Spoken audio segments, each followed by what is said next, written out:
Hi అండి అందరికీ. మనం ఈరోజు ఉగాది పచ్చడి తయారు చేసుకుంటున్నాము. షడ్రుచులతో కలిపి, అంటే 6 రుచులు అన్నమాట. వేపపూత అంటే చేదు, మామిడికాయ, వగరు, పచ్చిమిర్చి, కారం, ఉప్పు, తీపికి బెల్లము, అలాగే పులుపుకి చింతపండు.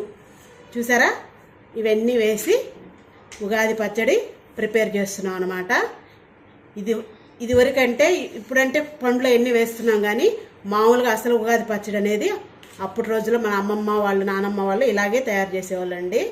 ఇది షడ్రుచులతో కలిపి ఉగాది పచ్చడి అనమాట. ఇప్పుడు అన్నీ కటింగ్ చేసుకొని రెడీ చేసుకున్నాము. ఉగాది పచ్చడికి మామిడికాయ సన్న ముక్కలు కట్ చేసుకోవాలండి. అలాగే పచ్చిమిర్చి కూడా చాలా చిన్న ముక్కలు కట్ చేసుకోవాలి. ఇంకా చింతపండు అనేది గుజ్జు తీసి పెట్టుకోవాలన్నమాట. ఉగాది పచ్చడి రెడీ చేద్దామండి. ఇంకా అన్నీ కోసి పెట్టేసుకున్నాం కదా. ముందుగా కళ్ళు ఉప్పు వేద్దాం కొద్దిగా. ఇప్పుడు మామిడికాయ ముక్కలు,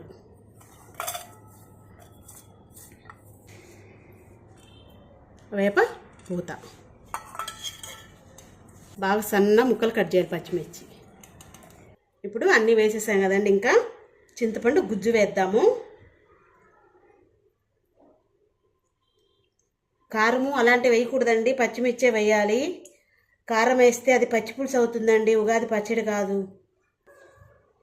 చూసారా, ఇట్లా గుజ్జు తీసుకొని చక్కగా ఇందులోకి వడగట్టేద్దాం, పిప్పి పడకుండా.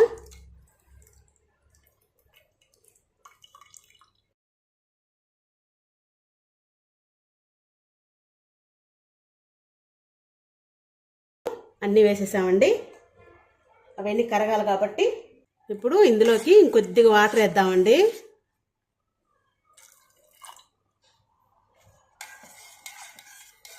మనకి బెల్లము ఉప్పు కరగాలి కాబట్టి బాగా కలిపామంటే కరిగిపోతాయి రెండు. ఉగాది పచ్చడి అనేది ఇంతేనండి.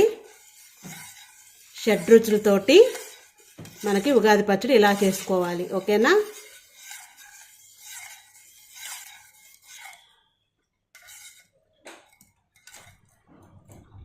మనకి ఇంకా ఇది తీసుకెళ్ళి చక్కగా దేవుడికి పెట్టుకొని పూజ అనేది చేసుకుందాం.